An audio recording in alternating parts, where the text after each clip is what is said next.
Hello, everyone. Good morning. It is Monday, October 27th, 2025. Happy to be with you guys. Hope you all had a wonderful weekend. Thank you, guys. Everyone who's tuning in, where are you guys from?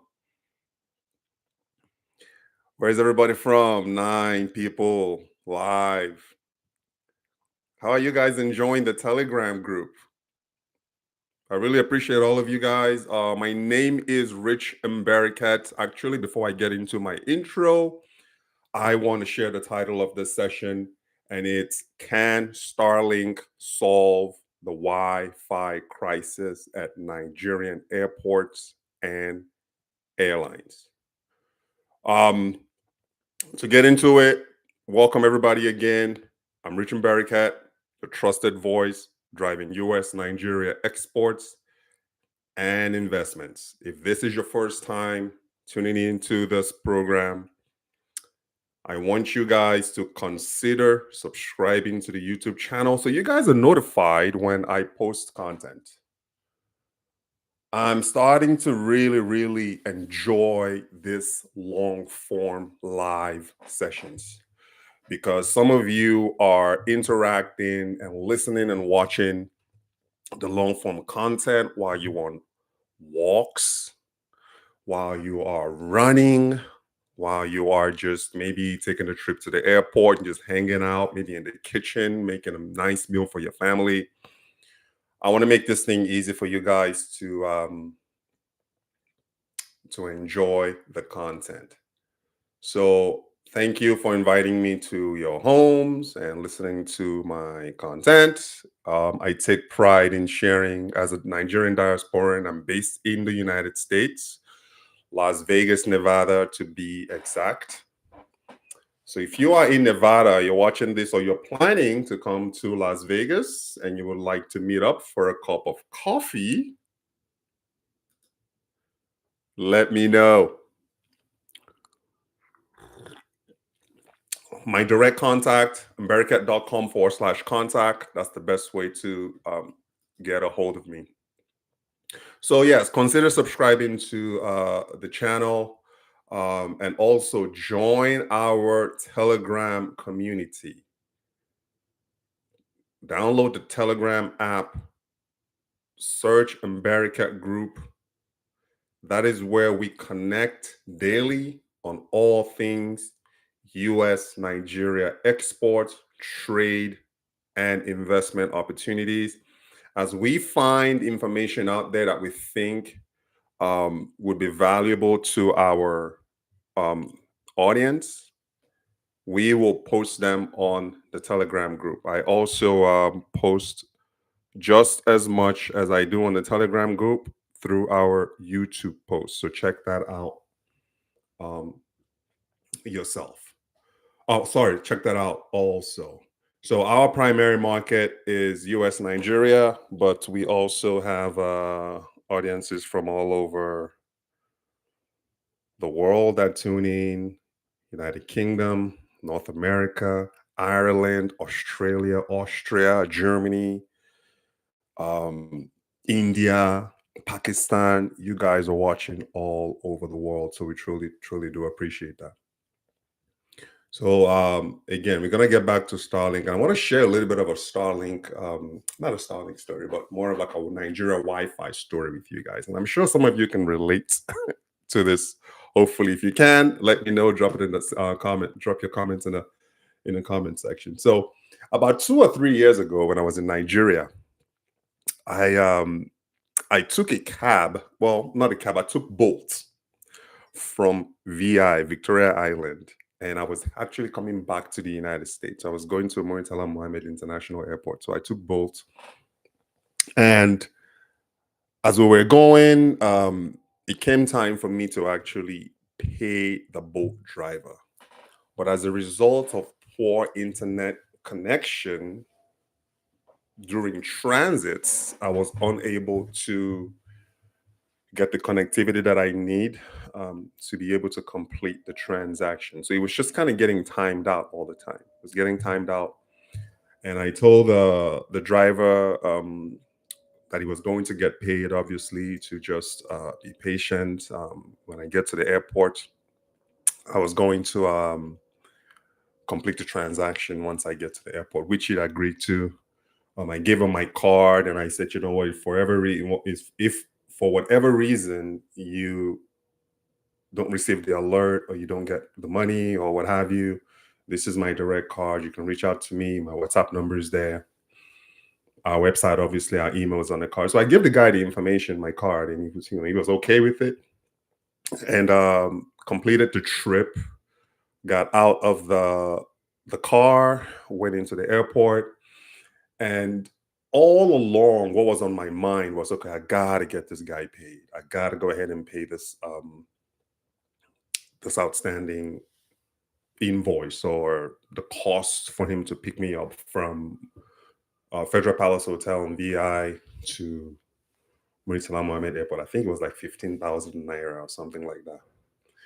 My God, it took me forever to be able to find working Wi-Fi. At that time, the lounge is no longer there anymore. But at that time, there was this small lounge that you had to like pay. Obviously, airport lounges are not free. Now with my American Express card, I can get into airport lounges free in Nigeria um, with my American Express Platinum card. But back then, they didn't have that, so they had like this small makeshift little lounge where you had to pay. I think I paid like 5,000 naira just to get into the lounge to access their Wi-Fi so I can pay the boat driver. So it cost me 5,000 to gain access to the lounge at that time, and an extra 15, obviously 15,000 that I owed the guy. So all told, it was about 20,000 naira. And even at that, I still struggled to get Wi-Fi connection. The internet kept on cutting in and out, causing a lot of issues, causing a lot of problems for me. And if you guys have been to the Muritala Mohammed Airport, you guys know that depending on the time of day that you go, that place could be a zoo. It gets super packed. I can almost guarantee you that almost 100% of everybody there is looking for some sort of Wi-Fi connection, some sort of internet connection, so they can just kind of connect with the world. So we're talking about like I said, 2 or 3 years ago that this happened. Um, Currently, I mean, obviously, I'm talking to you guys. Great connection that I have right now, and this is actually powered by Starlink. And I know that we are not talking about residential Starlink. We are talking about aviation connectivity and aviation Starlink, and we're going to get to that. But um, I'm telling you guys, I am a Starlink believer. I am a Starlink user. I am broadcasting this powered by Starlink. Before before switching to Starlink, I was actually one of the first people when Starlink became available in Nevada. I think it was like 2000. We moved into this property in 2021. I think it was like 2023 that Starlink officially launched in the state of Nevada. I immediately, as soon as I got that notification that Starlink is now available in Nevada, I immediately subscribed and purchased the hardware. Back then, it was, and I still have the first generation Starlink hardware, by the way, which is still working perfectly for us. I paid 500 and it was like 599 or so. I think with tax, it came up to about $650 for the hardware. And then we initially started off at $110 because once you buy the hardware, you still have to pay the Wi-Fi monthly subscription fee. So then it was $110 a month. Now we are paying $120. So that 110 was for about, let's say, the first 6 months of us having the hardware delivered. And then 6 months thereafter, they increased the price to $120 a month. And we've been paying that now for 2 years, going on 3 years. Take my money any day, Starlink. I'm telling you, we haven't had a single glitch with connection ever since we switched over to Starlink. And prior to that, I mean, we went through like two or three different Wi-Fi provider. We started off with like DirecTV, and then we got T-Mobile. It just did not work for us.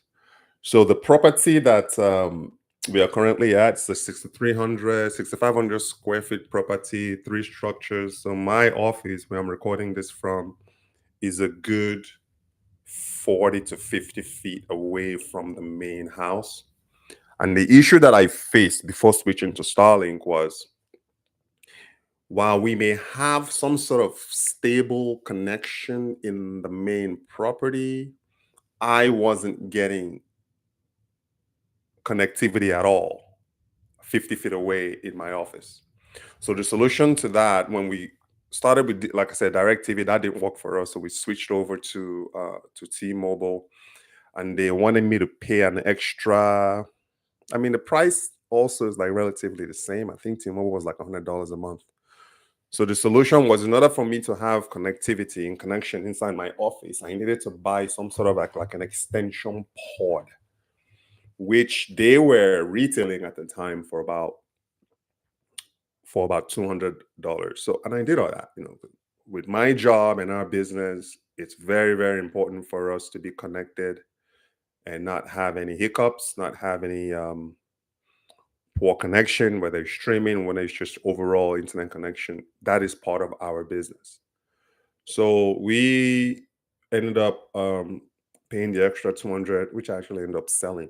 But we ended up paying the extra $200 for the pot. I'm telling you, it still did not work. Although I was getting some sort of connection, it was weak signal that I was getting. And I told Kate, I'm like, listen, I can't have this. There's just no way that this is going to work. And Starlink came to the rescue. For the past 3 years, two and a half, 3 years, that's all we've been doing. And it was so new at the time that there wasn't really anyone that I could call and hire to do the installation. So guess who did the installation? I did. It is so user friendly. It is so easy to install. I climbed up on that roof, and I'm going to share in the breakouts, because we have the long form content. I'm going to go through it in the next few days, and I'm going to start chopping them down to like 2 or 3 minute clips. And I'm gonna put the picture of my Starlink installation and application on one of those clips for you guys to check. So be sure to subscribe so you get that notification once it goes live. But yeah, I climbed up on the roof. It took me about a good, very easy to set up. You are talking about an internet, a satellite connectivity. Very easy to set up. I climbed up there. I read the instructions. I installed it myself. It's literally plug and play. This product, guys, has worked for us without a single glitch for 3 years straight. And it's still the first generation. It's still the first generation Starlink that we are using, and it's worked for us straight. So we're gonna move on from like I said, our residential application has been wonderful. As a matter of fact, I'll be traveling to Nigeria soon. I'm not gonna disclose when I'm coming, but I'm traveling to Nigeria here within a few months. And the only thing that I don't have at my estate in Nigeria is internet connection. Like, I have my own home, um, I have my own power, energy. I have my own water. I'm my own water department. I can deal with the poor roads. Yes, they are fixing the roads now. They're maintaining the roads. So the roads are a little bit better than what they used to when I started traveling to Nigeria 5 years ago. But I can handle bad roads. I can't handle anymore not having internet connection while in Nigeria. So we are going to be introducing Starlink at our property. next I travel home, which is going to be very soon. And even my uncle is even interested in that as well. And I'm taking the hardware from the United States. Now, again, I don't know how it's going to work. I don't know how the subscription is going to work. That is something that I have to look into to see if I can tie in and sort of have like an umbrella account where the US Starlink is linked to the Nigeria Starlink. And in that way, whatever the amount is, we just pay one fee that covers one subscription amount that covers both properties. Again, we don't know how that's going to work, or if Starlink Nigeria, if they have their own subscription and how to do things. If you guys know, let me know. If you're currently in Nigeria right now and you're subscribed to residential Starlink, let me know the process. We have a technician though in Akwa Ibom State that's going to do the installation for us. But if you guys have any information on how Starlink is configured in Nigeria, please kindly share in the comment section. I really want to know. But yeah, I feel that once I have high-speed Wi-Fi connected back home, it's even going to make my trips to Nigeria even more enjoyable.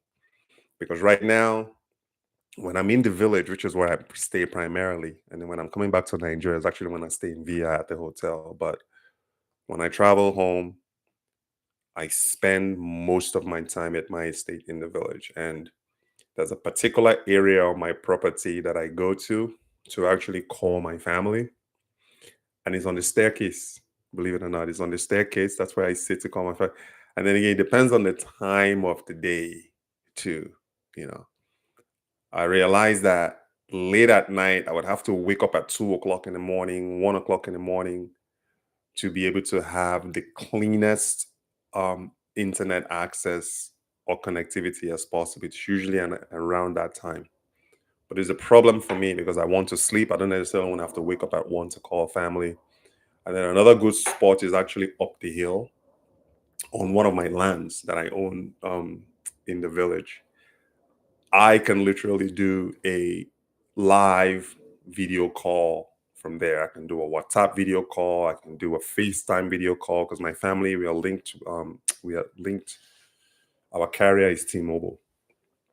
So outside of that stairwell and walking up to my land uphill to make calls, I have to literally leave the village and go to the nearest town to be able to at least have decent Wi-Fi to be able to call home.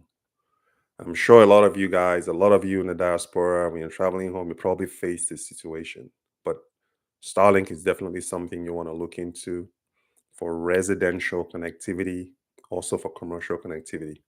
And now we're going to get to the main topic of why you guys are tuning in. This is this is the aviation connectivity that we are talking about. So this is very, very critical.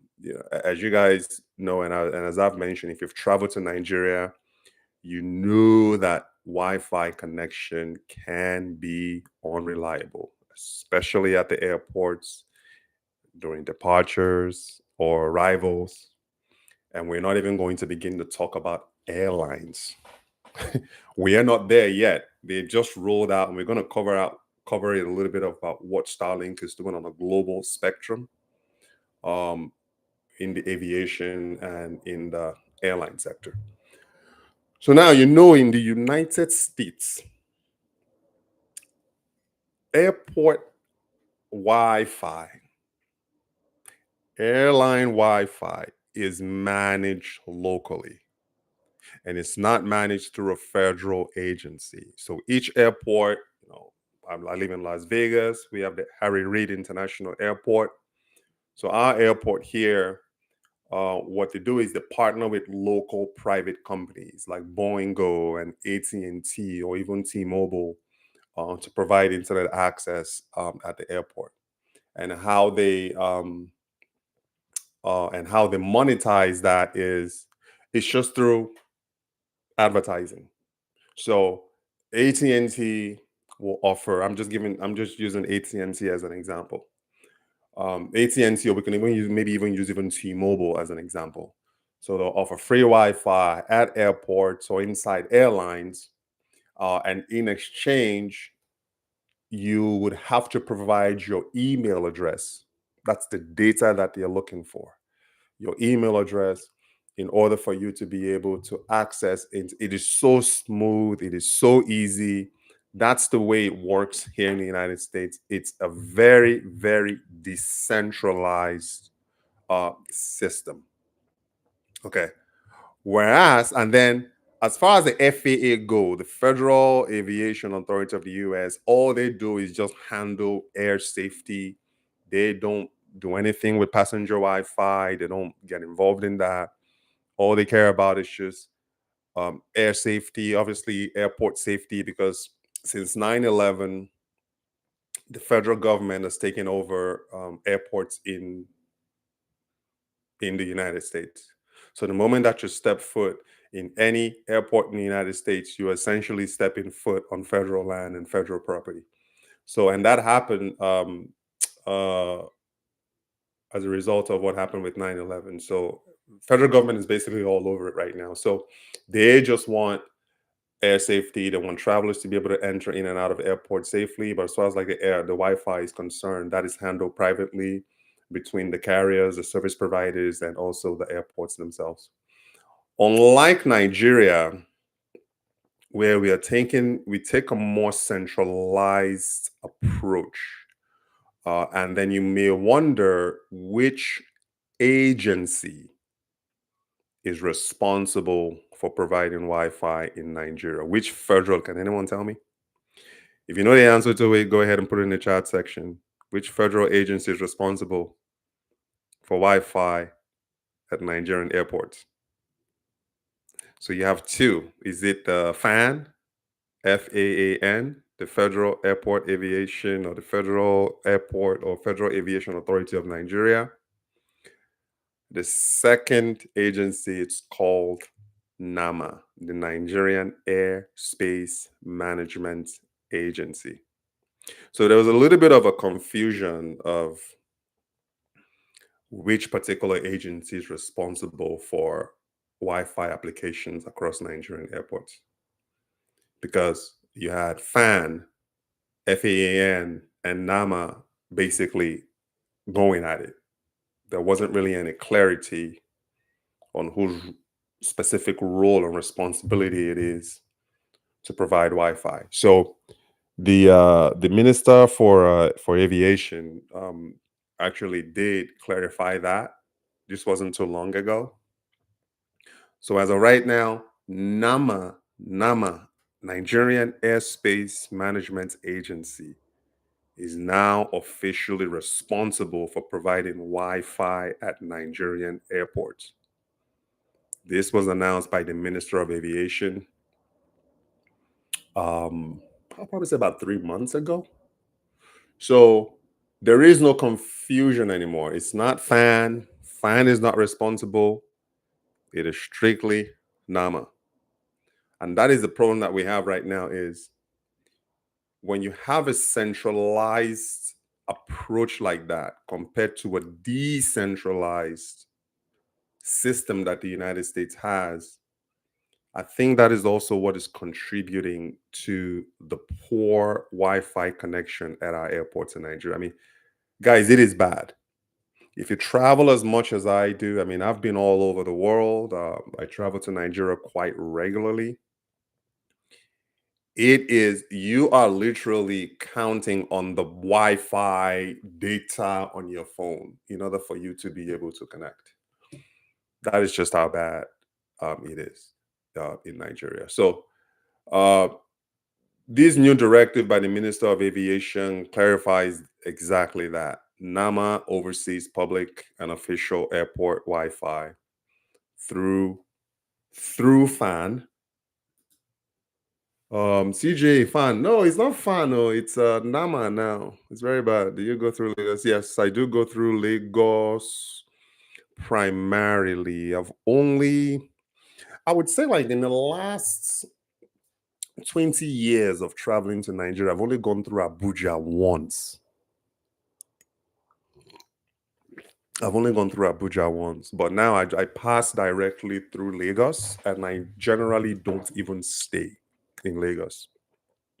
So the way that I structure my trips, um, I ensure that I have enough buffer room for my connection flight. So for me, my primary domain is in Akwa Ibom State, Nigeria. Akwa Ibom State. So I try to give myself at least 3 hours from the time that I land in Lagos, Nigeria, and I clear customs, which could be problematic. But now my system is a little bit more streamlined now because a lot of everything that I need is at my estate in Nigeria. So I don't really travel heavy anymore.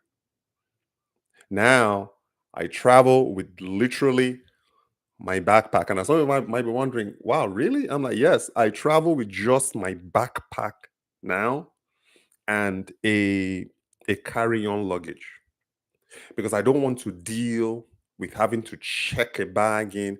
This trip that I'm going, though, this particular next trip that's coming up, um, I have to check in at least 2 bags because we are taking some clothing from my daughter. My daughter's 7 years old, and I have a niece in Nigeria who just turned 6. So we're going to be taking a lot of Jeanette's clothing and toys and shoes for my niece. And they are based in Abuja, but they are going to meet me in the village and collect the product. But that is the only reason why I'm checking a bag.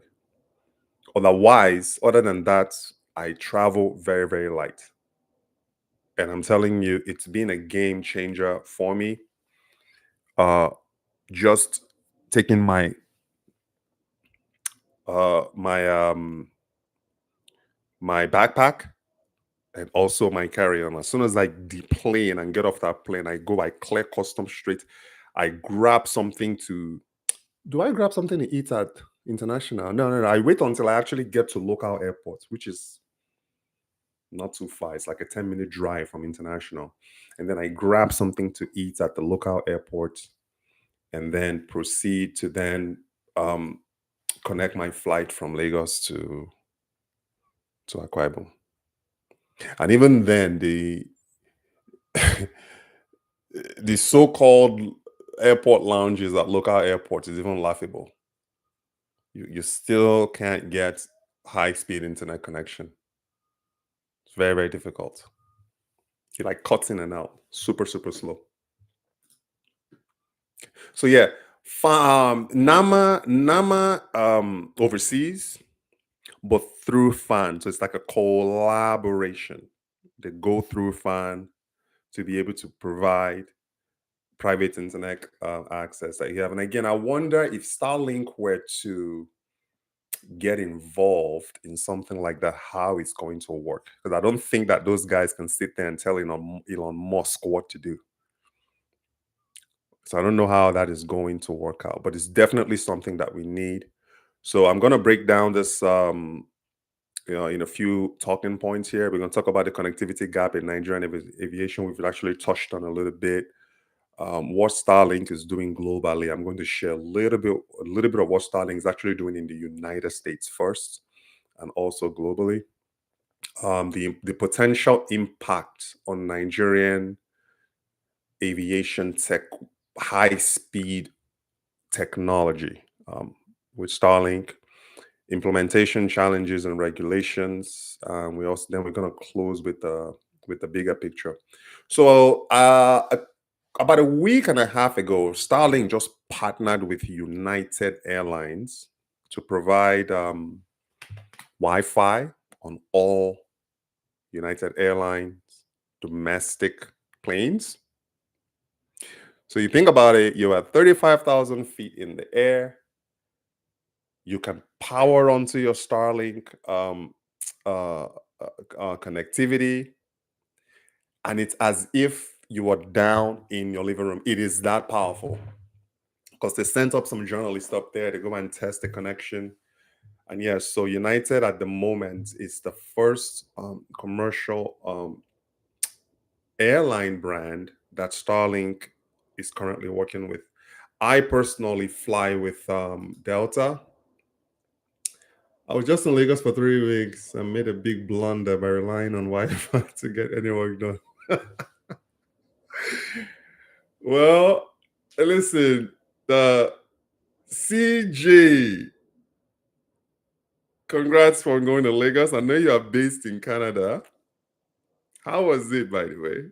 Anytime people abroad travel home, it actually makes excites me. So when you're saying you were relying on Wi-Fi, where I mean, was this like at the hotel you were at, or where was this particular Wi-Fi? I'm telling you, it is very, very difficult to get anything done in Nigeria. Last year, when I went home, because I shoot a lot of content, do you know that in the entire and this is an opportunity, guys, for you, and this is part of what we do here at America, is we tell you guys where there's some areas of opportunity. I'm telling you, Wi-Fi is one area that people should be looking into. In the entire city of Uyu, do you know I couldn't find one Wi-Fi provider? I couldn't even to download footage online on my YouTube channel. Do you know I couldn't find one? Forget about even going to the hotels. You're talking about like so-called 5-star, 4-star hotels in Nigeria. Their internet connection is laughable. They will give you a code with the login credentials. By the time you log and they tear it in a little piece of paper. What haven't I experienced in Nigeria? I'm talking about a so-called 4-star hotel in Uyo, Akwa Ibom State. They will give you a little piece of paper with login credentials. And then the moment that you log in, the clock starts ticking. You have 15 minutes per session. And then it times out. And then you have to go and request another login credential just to be able to access the internet. That is how that is how insane it is. So that is an area we need Starlink. Not just in aviation connectivity. We need Starlink in just everyday residential connection. To be able to have high speed everyday residential connection, we need it.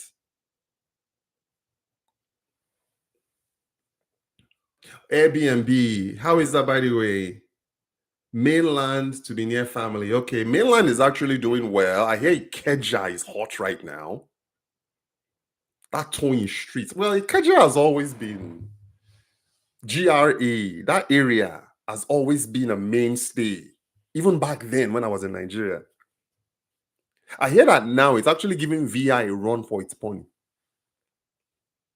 And everybody's running to VI. Everybody wants to be in the island.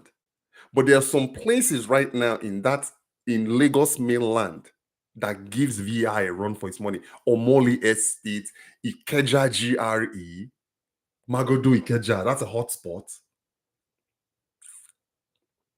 Even Ogba, Aguda, Ogba area is coming up from what people are telling me. So me, when I go, yes, I grew up in Lawanson, I grew up in Surulere. And I haven't been to Surulere since I was 12 years old, since I came to the US. It's like all my activities now are in VI. Yeah, my shipping agent is in Ikeja. I travel to Ikeja. My sister used to live in Aja.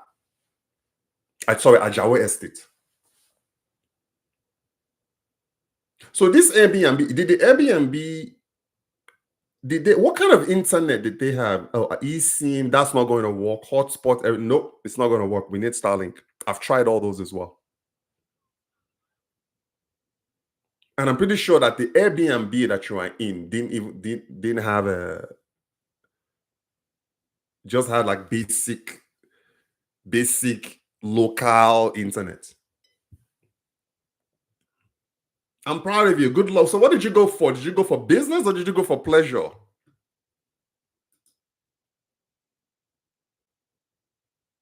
Hmm?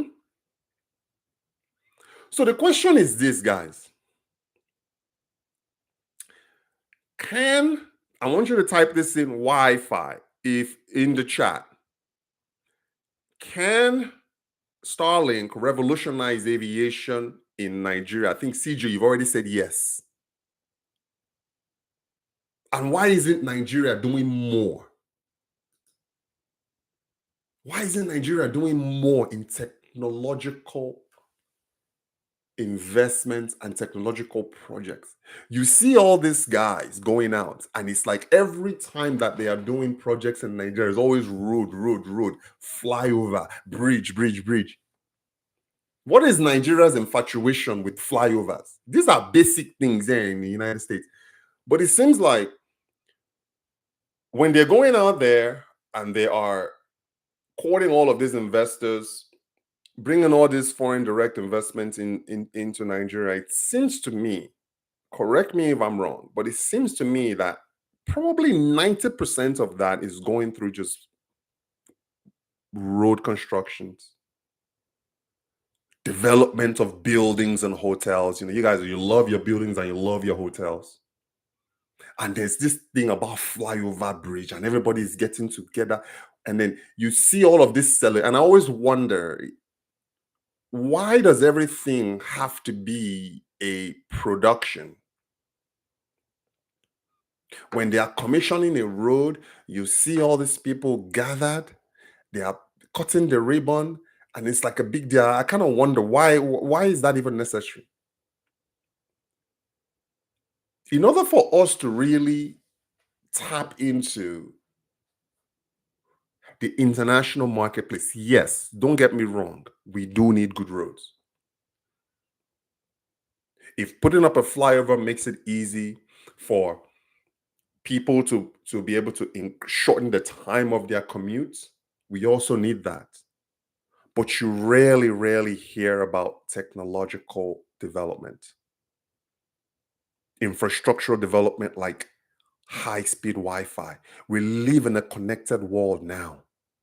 Try going to Nigeria. It will discourage you. I couldn't upload a 5-minute video clip to the iCloud. I could not. I had to wait. I'm telling you, I used up all of my space, all of my what do you call that? Data, whatever storage space on my phone. Used it up.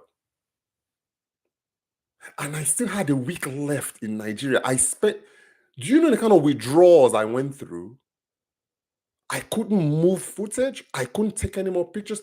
I had to go back and start deleting old photos of my family just to be able to make room and make space to be able to capture content.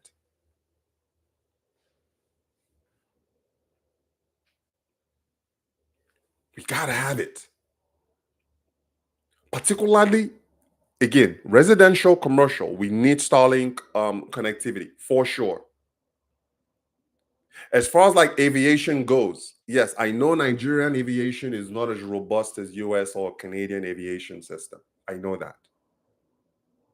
Right now, they're honestly, in my opinion, one airline that I will recommend anybody to fly in Nigeria right now, and that's Ibom Air. Ibom Air is the only air. I know Enugu Air. If you guys have flown Enugu Air, CJ, did you travel within Nigeria? Did you just stay in Lagos? Did you move about? I know Enugu Air is up and coming. Air Peace is doing their thing. I haven't flown Air Peace, but based on what I've seen online, it's not really a good experience. So let's just say there are 3 premium airlines in Nigeria. Ibom Air is number 1. Air Peace has been around for quite some time. And then Enugu Air is coming up. None of those guys have Wi-Fi inside. None. And I know moving around Lagos, if you're flying within Nigeria, not Lagos, if you're flying within Nigeria, it's usually like this curved horseshoe trip, where as soon as you're at cruising altitude, you are descending to your destination. So a typical trip from, let's say, Lagos to Uyo is like what? I'll probably at the most I'll give you an hour and 15 minutes at the very most. But it's generally about an hour. By the time you settle in into your seat, they'll then announce, oh, we are descending soon, and we are, in the next 15 minutes or so, we'll be descending to here. That's just the way Nigeria is. It's a very, very small country compared to here, where traveling from here to DC, I was just in DC in August. That's a good 5.5, 6 hour trip where Wi-Fi is needed. And then another, I know this is not Starlink though, but when I travel internationally to across the Atlantic, I can actually make calls to my family, um, especially on Delta, because Delta is what I fly like 90% of the time. I fly Delta. And Delta has a very, very good intercontinental Wi-Fi connection. I mean, I was literally across the Atlantic, 40,000 feet in the air on a FaceTime call with on a WhatsApp call with kids and the kids, literally. So I'm reconnecting with Niger for future. Good for you. Our leaders have no vision. Mm, some have no vision, but some do. Corruption, but that's pretty much in every nation. They have their own level of even in the United States here, we have our own level of corruption. But Nigeria is improving though. And again, CJ, I don't know when was the last time you traveled home before this trip, but can you compare the last time you were in Nigeria and this particular one that you just came home for 3 weeks ago? I think we can all agree that Nigeria has changed. It's improving. We are not necessarily regressing. I don't think we are I know some people might argue that until their boots fall off that we are regressing, but I don't think Nigeria is regressing. Most of you guys were not around during the military dictatorship. I was. When I was born, it was Shagari. I was born in 78. Then I remember as a child, I remember the Buhari era.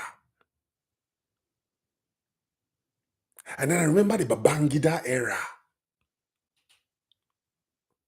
And then I remember the Abacha era. You see, the first republic, like the democratic government of Olusegun Obasanjo from 1999, I missed that entire era because I was abroad. I was in the US. I missed the Goodluck Jonathan regime. And I just started reconnecting again in 2020. And who was there? Who was the sitting president in 2020? Buhari, correct? Then Israel administration ended, and then Tinubu came along. And when he unified the exchange market, the black market, and he unified everything, where everything is now centralized, where a dollar central bank exchange rate is as competitive as the quote unquote black market exchange rate. Once he unified that, it changed our business. So I don't think Nigeria is regret. I still remember And I've said this before in previous videos. When people back in the early 80s were on the structural adjustment program, I kid you not, when you are on the 001 program, it means you didn't eat breakfast, you didn't eat lunch, you only ate dinner. I think my family at that, yes, my pops was abroad, but we had to make do. I think we at that time we were on the 101 program or the 111 program where we ate breakfast, we missed lunch, and we ate dinner. And it wasn't even like you sit down like me. I sit here in my property and I'm having a nice 3 square meals with my kids. Like, what does my children want to eat that they can't eat? I'm talking about then. If you had a cup of gari to drink, it was hard. This was in the early 80s.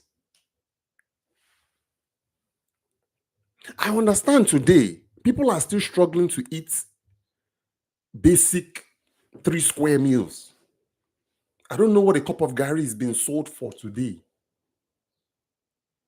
And I've been fortunate enough to have designed my life to where there's nothing that I literally cannot afford in Nigeria right now.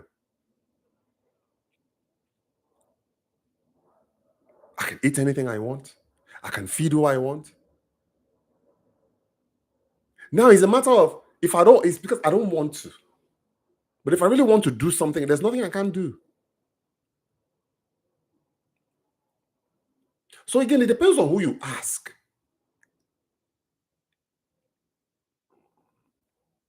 In my own honest opinion, and I think I'm qualified to talk about this because I've experienced it.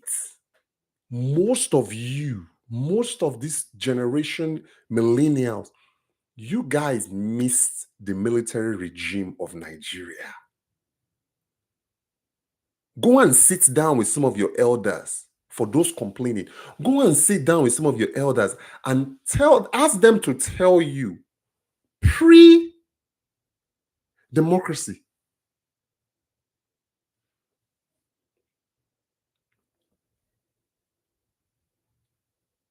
I know that there are people struggling and I feel it because I was one of those people.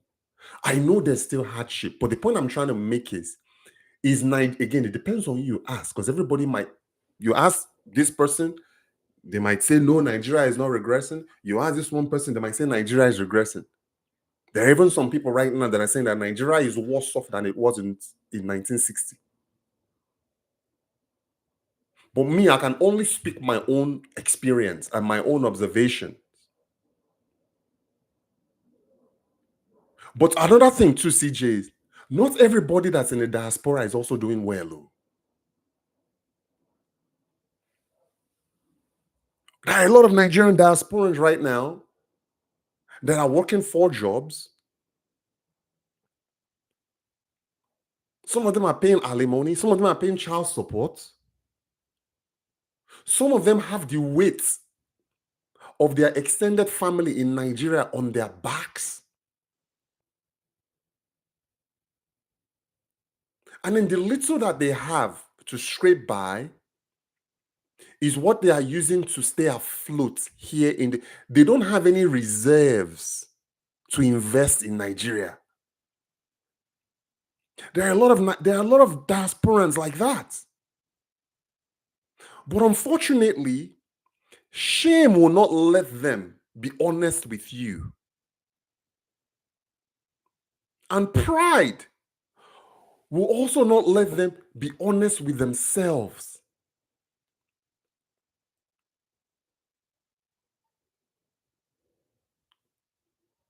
Abroad has its benefits, but abroad is a capitalist environment where you eat what you kill. And that is why I always encourage you guys. If you want to be rich abroad, this applies. You guys should be paying me for this. As a matter of fact, before I share this information that I'm about to give you, go ahead and like, share this channel. Subscribe if you haven't subscribed. I'm going to tell you 3 ways to get rich abroad. Number 1, start a small business. As a matter of fact, let me be specific to the US because I don't know about Canada, CJ, where you are. And I don't know about other markets like that. But if you want to be rich in the United States, and rich is relative, I consider myself a rich guy. But in the eyes of Elon Musk, I'm a poor guy. So it's subjective. I wake up every day. I get to do what I love. I get to be with my family. I get to run a successful business. I get to sit here on YouTube and talk to you guys. I'm growing our YouTube channel. We have a growing Telegram pay channel. We are impacting lives. We are getting people to change their mindsets about Nigeria. We are encouraging Nigerians. Let me tell you guys, I get a lot of messages on my WhatsApp. And guess what those messages are? It's people that are building in Nigeria. Not everybody is public facing like me. There are people that are building in silence and in secrecy in Nigeria. Their family members don't even know. They send me photos all the time. And I am always encouraging them. Congratulations. Because guess what? Their family members is not going to tell them that. Somebody that can barely eat 3 square meals a day probably is not happy that you are building your future in Nigeria. So how are they going to tell you good luck? Not good luck. Well done. Keep it up. How are they going to encourage you? So now diasporans are starting to, like CJ went and stayed in an Airbnb. Not family members and friends. They went and stayed in Airbnb. They have their privacy. They can move and groove as they want to. They can come in and leave as they want to.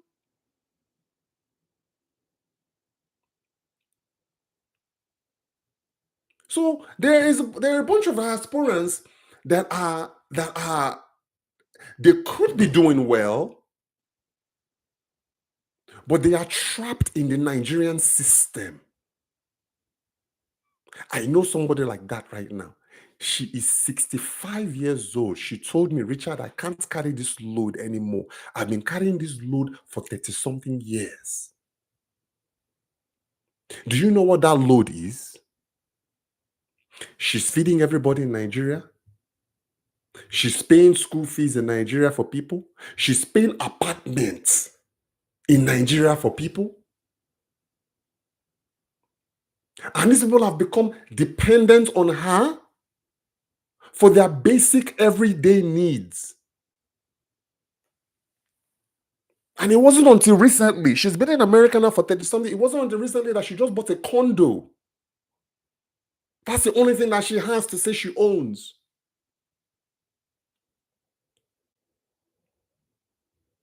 So before I get off track, let me just mention to you guys, if you want to get rich in the USA, do these 3 things. Number 1, start a small business. I don't give a damn if it's a private, if it's a basket weaving business. I don't care. Do you know why you want to start a small business? Because you get to write off a lot of expenses. 30% of our property here is considered a business asset, is written off. Everything that I spend. Let me hide this. This is American American Express business. It's a little blurry there. Every expense on this card is tied to my business. I write off 100% of it.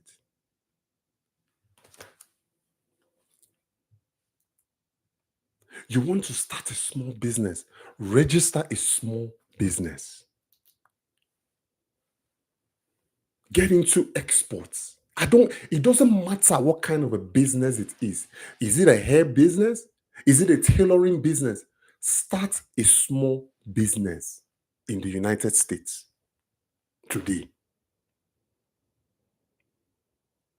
and work that business.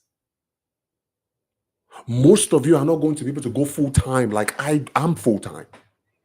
But I had to work a corporate job for quite some time before I was able to go full time. I worked a corporate job for quite some time. So work your corporate job alongside your business. Just start a small business. Real estate business, buying and selling, it doesn't matter. Start a small business and work that business. The best asset you can give your business is your time.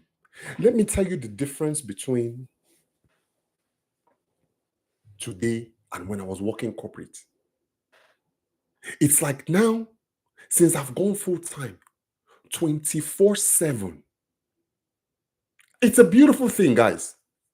When all of your thought process, all of your actions, all of your investments, and all of your time, it's going to a business that you own.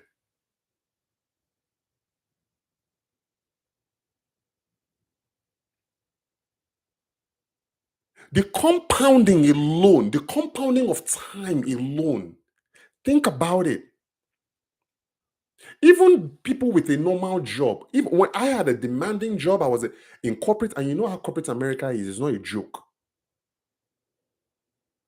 You will work 14 hours a day. They expect you to take the work home and work some more. I was getting emails at 2 o'clock in the morning for listen to I could not in the US, there is no such thing as a work-life balance anymore. And there's no such thing as a 40-hour work week anymore. Now it's literally your life, you got to weave your life around your work.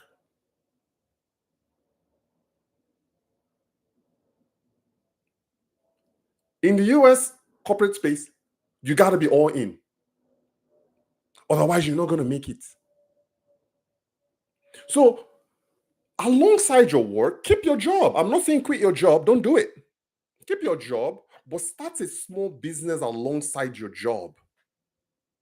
It's going to be extremely difficult for you to give that business because there's no way you can give two things 100% of your time.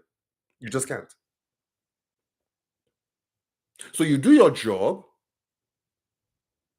you make time for your business, you still got to go and be successful at your day job.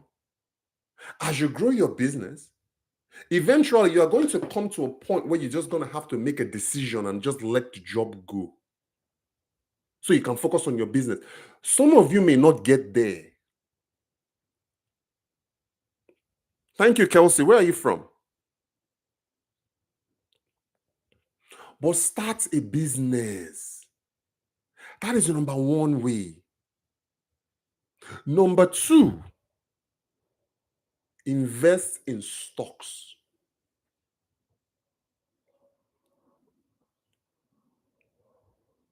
I started late. I didn't start investing, although I've been hearing about stocks for years. I didn't start investing in stocks until 3 years ago. And you want to focus on dividend stocks based in Nigeria. What part, Kelsey? Stocks that pay dividends. In the United States, there's the S&P 500. I just got into that, the S&P 500. Even if it's $25 or $50 a month that automatically goes into your stock portfolio, do that. Before you know what's happened. Listen, I remember 2000 like as if it was yesterday. Before you know what is happening, 5 years has come. When you start investing, it teaches you discipline. I just recently got into investing in Nigerian stocks.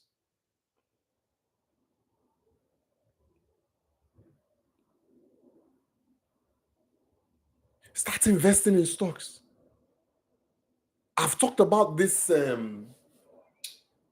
remittances that you guys are doing, where they just like that lady that they had she had people on allowance for 30 something years. Do you know how much this lady spent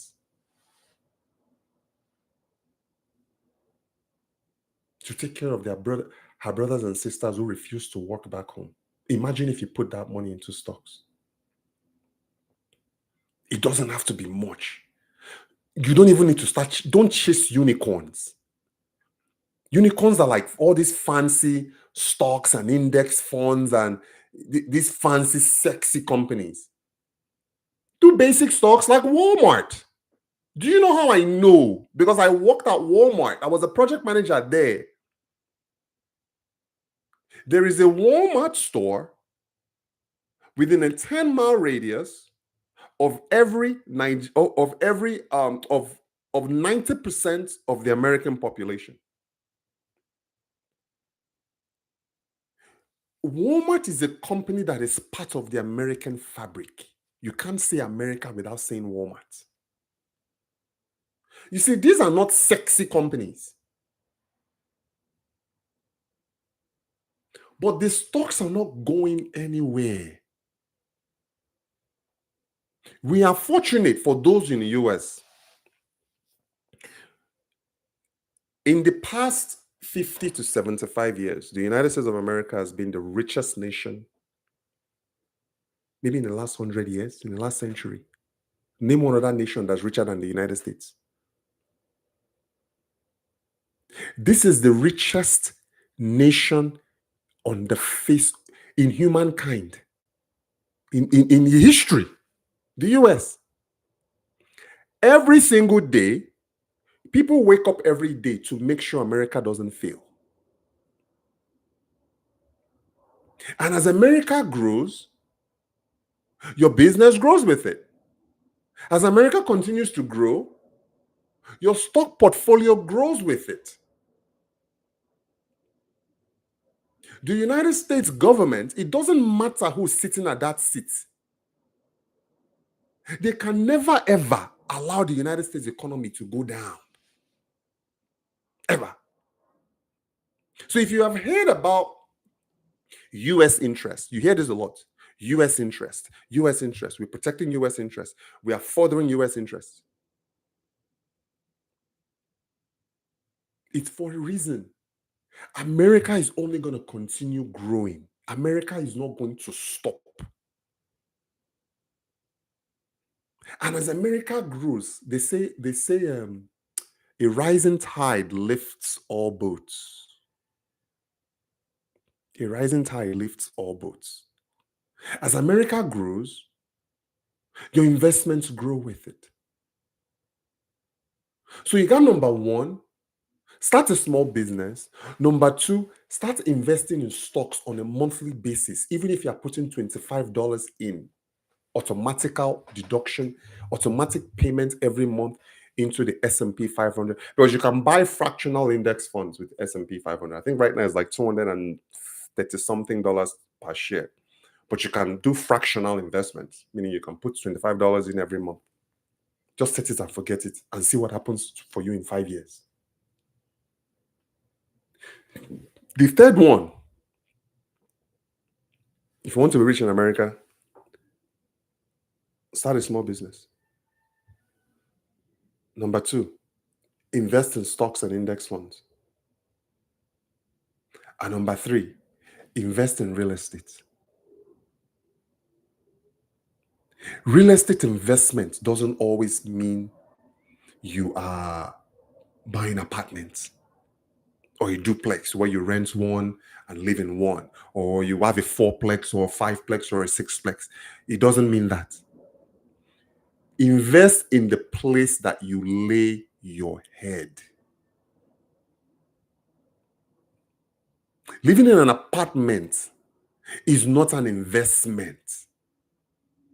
Buy a piece of property where you live and run your business like we're doing here. We own this property. This is where I run my business. I get to live and lay my head with my family at night in the property, on the property where my business also resides. Let me tell you something. This property has appreciated by $100,000 since we bought it in 2021. 4 years later, it has appreciated over $100,000. This property. And it's only going to keep on appreciating. Property rarely depreciates. I've given you guys the blueprint. It's not prayer. It's not any of that crap. Start a small business. It doesn't take much. Start investing $25 a month today into your stock portfolio abroad. And also get into Nigerian stocks too. Nigerian stocks are relatively cheap compared to US stocks. You have the strength of the dollar to be able to do this. And then don't let anybody lie to you. Get into real estate. Own the place you live in, because you can then turn that place and allocate a portion of that property to your business.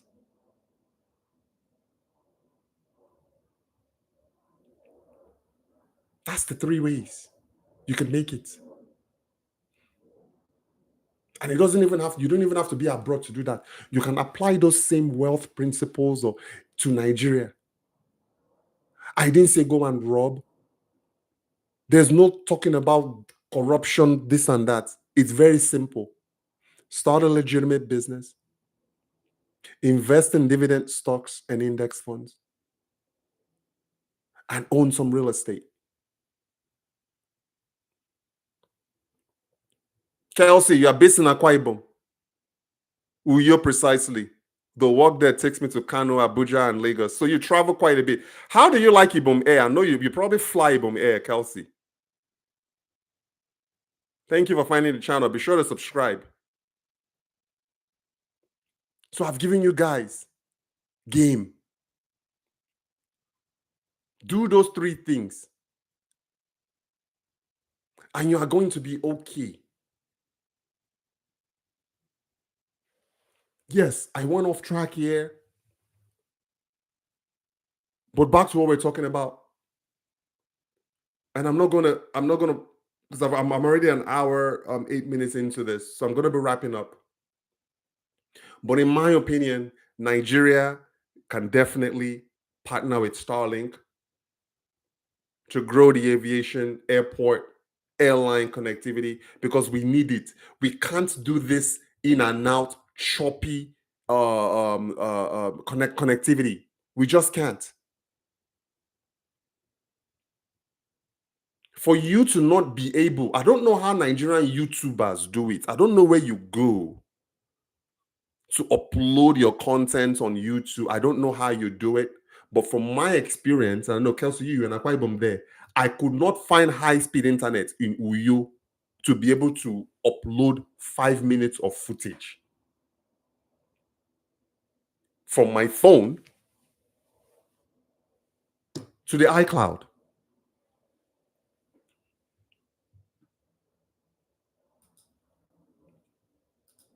So let me scroll up here. You need old school external hard drive. I know. And I'm thinking that what I'm gonna do this particular trip, CJ, is I'm going to, not only am I going to take Starlink there, but I'm actually also going to buy a mirrorless camera. I'm going to invest in a mirrorless camera. So then that way I can download my footage into the external hard drive. That's the only way that I can do it. Again, I don't know if I can even do it. Can I do that without internet connection? Can I move footage from my camera to an external hard drive without I don't know if I can do that. So I'm still gonna need some sort of internet connection. Kelsey, you probably heard of White Bridge Hotel there in Uyo. That's where I hang out. Poor internet connection. Unless I go to Ibom Icon. Maybe they have better connection. I love Ibom Icon too, guys. If you've never been there, I've had lunch at Ibom Icon Hotel, top 5-star hotel in Nigeria in Akwa Ibom State.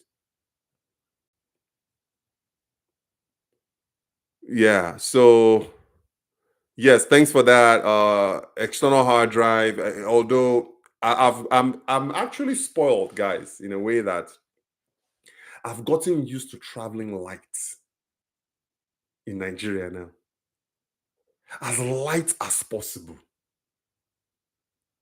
The basic things I need is in my estate in Nigeria. My shoes are there, my clothes are there. And me, I'm not a fancy guy when I'm in Nigeria. You won't even be able to even tell self that I'm from abroad because I just blend in. I can wear the same shirts 3 or 4 days straight. Who am I impressing? I'm going for business. I'm going for construction work. Last time I went, I think I carried like 2 pants, maybe 3. I carried my work pants, and I don't have like a going out outfit. Who am I going to see? All of my stuff, literally, guys. Okay, so when I go, I always like I have an uncle in that I love hanging out with, and we are both into whiskey and bourbon. So I'll maybe buy like 2 or 3 bottles.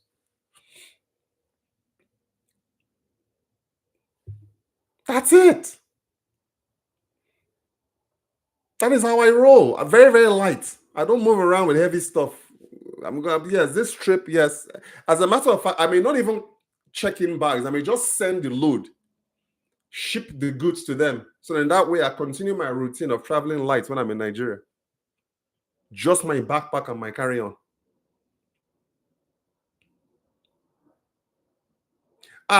Just like was just 3 weeks. Just 3 weeks is not. There's no such thing as just 3 weeks. So that's a long time to be home.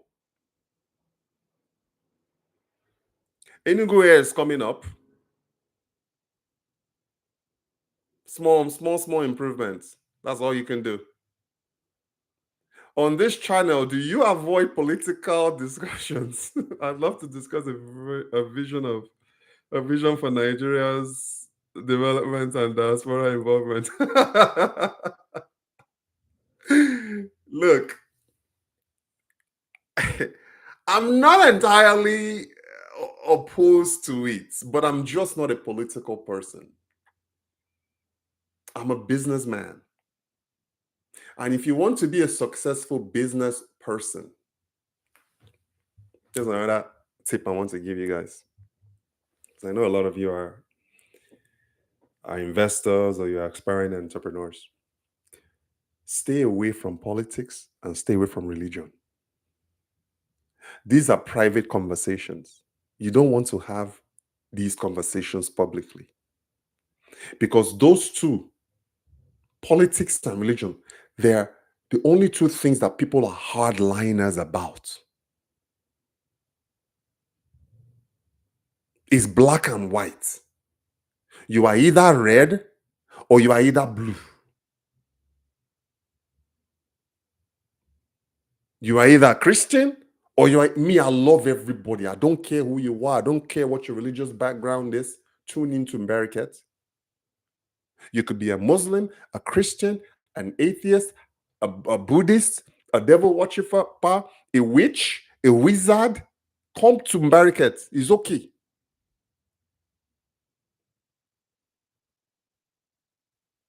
I'm a businessman. I love everybody. I welcome everybody from all religious backgrounds and all political backgrounds.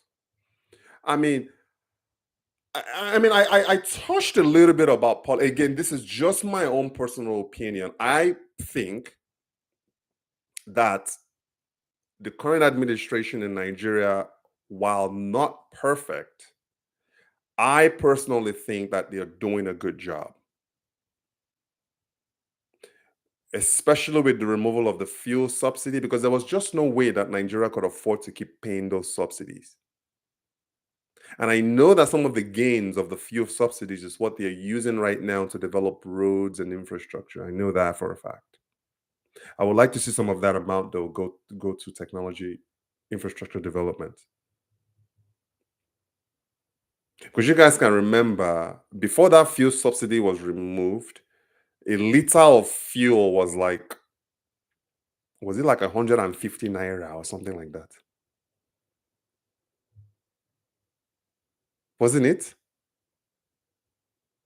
Were Nigerians still not complaining when fuel was that cheap? They were still complaining. So you're damned if you do and you're damned if you don't. But I really do love, it's just like you're gonna have a lot of and I told some of my members this in the past. The next 8 years, because you know that Tinubu is doing 8. Let's not kid ourselves. And we have Donald Trump. He can't do more than this um time that he has. He can't do more because he was already a president for 4 years. This is the second term. He can't do more than 2 terms. If you are not rich by the time Donald Trump leaves office, it may be hard for you. If you are not rich by the time Tinubu leaves office in 8 years, it's going to be difficult for you. I'm telling you guys, I have been in business for 23 years. This is the best time in the history of Nigeria to be an entrepreneur. And also, this is the best time in the history of the United States to be an entrepreneur. This Donald Trump regime, love him or hate him. And I've always told people, your power is in your votes.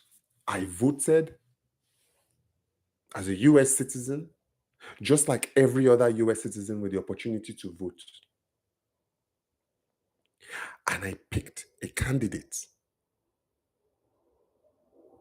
And once I did that, I washed my hands off.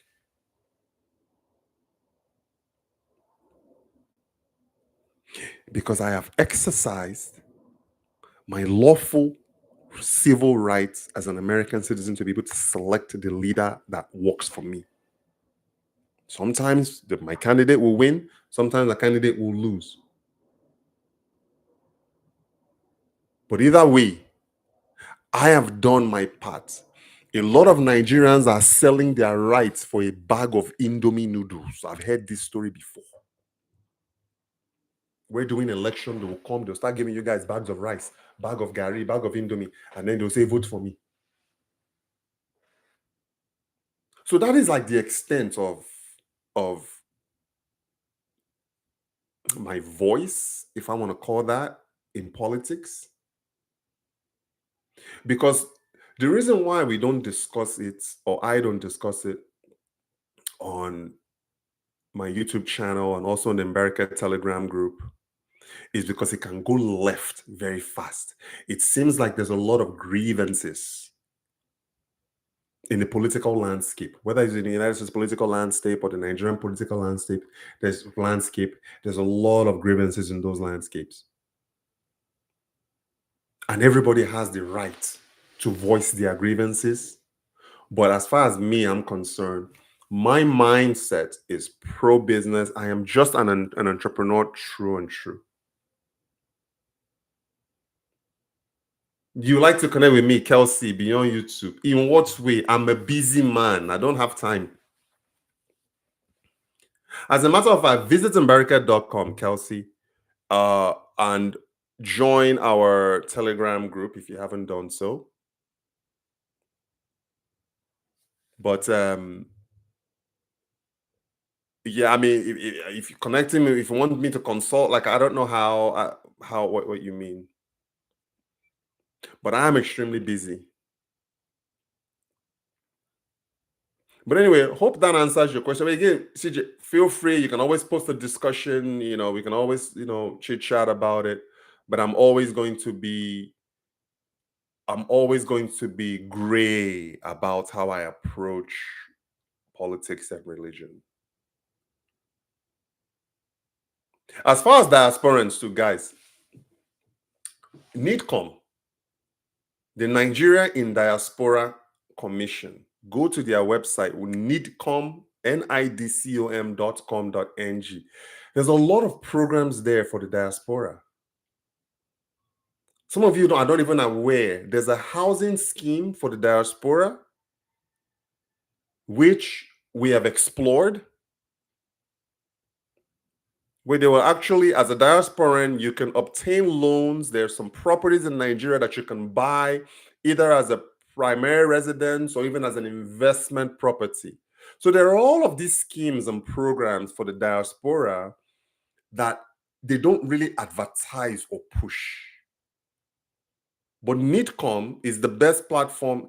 Again, it's for all Nigerians in the diaspora. They don't necessarily talk about business or talk about entrepreneurship. That is not really what they're about. They are a commission for every single Nigerian in the diaspora. And they do the very best they can to connect people with opportunities. So you may want to look into NIDCOM. There's a lot of housing programs out there that the Nigerian diaspora can tap into. Okay, so how is Kanu, by the way? I've been to Kanu once. My mom lives in Abuja. Obviously, Lagos is where I was born. My uncle used to live in Kanu. I hear Kanu has a very good agro trading market. Ibom Air is your go-to domestic airline. Rarely cancels their flight. They have a very good. Ibom Air has a very good. They are rated one of the highest in terms of departures. I forget the exact term that is called. But I'm very, very proud of that airline.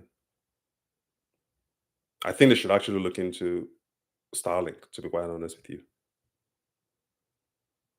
Because me, I don't care. Even if the flight is an hour, once I'm in cruising altitude, I want to be able to stream and watch whatever I want to watch. I don't want to. I'm a global international traveler. I need to have connection. I don't want my phone to be off for the entire trip. And I know Nigeria is like that. They'll tell you, and I think because of what's been happening now, there's a new law in Nigeria right now where they expect you to power off your phone. And then when you get to cruising altitude, I think when you get to cruising altitude, you can turn on your phone. But then when you get to cruising altitude in Nigeria, there's no Wi-Fi.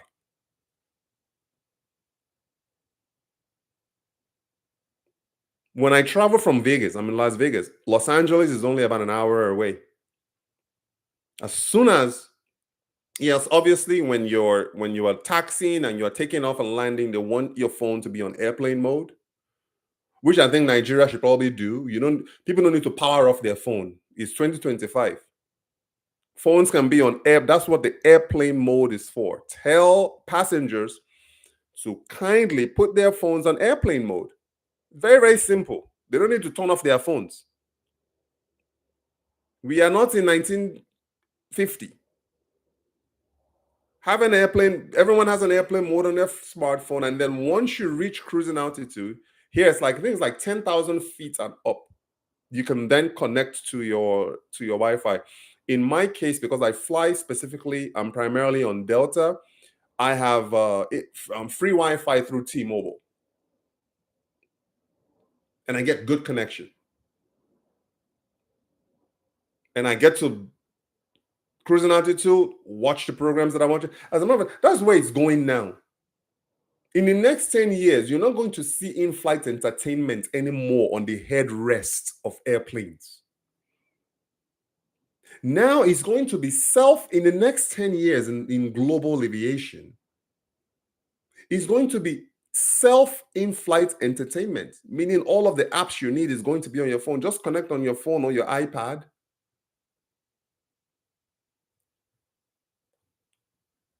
But you're going to need internet connection to do that. And the aviation Wi-Fi system needs to be decentralized. Nigeria can't be government everything, government this, government that, NAMA, FAN. It can be decentralize it so companies like Starlink can come in and actually provide the Wi-Fi connectivity that people need. I personally I will pay for it. If just like CJ, I'm able to get my work done. Do you know what she missed not being able to get their work done in Nigeria? It's frustrating. Kano is nice. I know for a fact that Kano is nice. Commercial hub of the north, that is for sure. That market that they have, that Dawana market, global marketplace for people who are looking into agri-foods, exports, trading. One of my clients is the biggest exporters of hibiscus. Okay. See now, Kelsey, you are in my world now. Let's talk. Now, you see, now you have my interest. I didn't know what you did, and I didn't want to ask. You see, here at my company, we are always looking at strong partnerships. I turn down a lot of pitches. You have no idea how many messages I get. Me, I look at presentation. Before I even respond to somebody, I will look at your presentation. Is you are reaching out to me for the first time? Is this how you are reaching out to me? I look at everything. I pay attention to detail. But yeah, part of what we do at Embericate is partnerships. How can we work together to get the finest and the best Nigerian product into the hands of US consumers? These are the kind of conversations that we are looking and we want to have with institutions in Nigeria. Because we have the markets here in the US, we have the consumer base, we are all over e-commerce, we are all over Amazon, we are all over Walmart. We have access to US consumers, but we need strong partners in Nigeria to partner with. For cross-border export, same thing with investments. Do you want to, what do you have? What do you have access to? Do you have access to farmlands? Do you have access to commercial lands? Do you have access to regional? Let us know what you have. But your presentation has to be a broad standard presentation. Otherwise, I'm going to ignore you. And I think that's where a lot of you struggle to get clients and buyers. Is your presentation is just not up to par. So that Dawana market, Kelsey, if you know somebody there, we can talk. I don't know what we can do with hibiscus, because it's hibiscus, you're going to be competing with markets like China. They supply global hibiscus as well. I'm looking for something that's more unique to Nigeria, like sesame seeds. Sesame seeds is an area of interest for me, for us. Because we know that Nasarawa State and Jigawa State, they have some of the best sesame seeds in Nigeria. How can we work together to export Nigerian sesame seeds into the US market? We are also open to investing. It doesn't always have to be exporting cross-border. We're also open to investing. How can we help you guys in Nigeria? Obviously, we want ownership. We want an ROI for our investment. We are not a charity. We are a for-profit company. These are the kind of conversations we want to have with people. If we invest in you, how do we recoup the investment? How do we get the return on our investments? And if you're an agro trader, agro supplier, what do you want from a company like America? Like, how can we help you?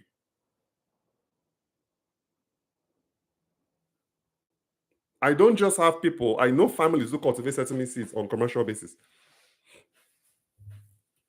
Kelsey, go to if you put two and two together, you can probably find my WhatsApp number.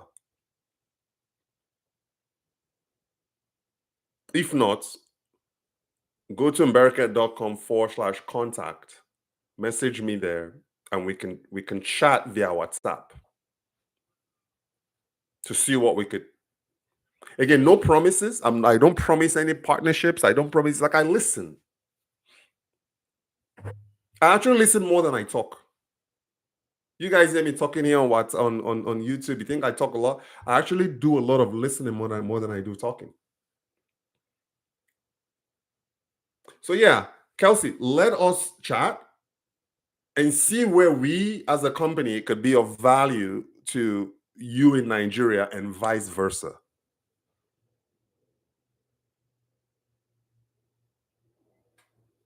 If you have sesame seed, like you say you have sesame seeds, and these are on, is it on husks? Like ready to eat sesame seeds that's ready to go. Let's talk about that. See how we can form a co-op with you. Is it warehousing? Anyway, you and I, we can talk. Okay, so let's go ahead and close. Starlink is transforming aviation worldwide. And Nigeria cannot be afford to be left behind. If you're a policymaker watching this, let's look into decentralizing the aviation Wi-Fi space, so companies like Starlink can be attracted to Nigeria. Because what you have right now is not working. A lot of travelers can't get anything done. They can't.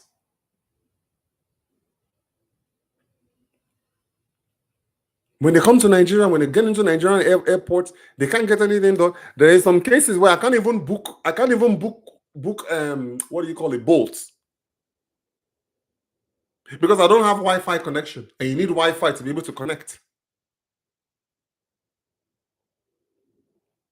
So the potential is huge.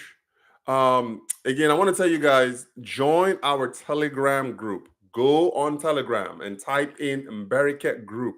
Join it today. Be sure to share, like, and comment. I really, really appreciate your time. If you are a diasporan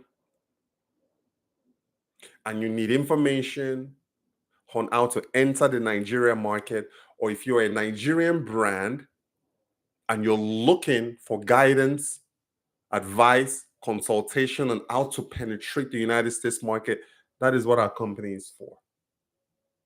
That's the solutions we provide.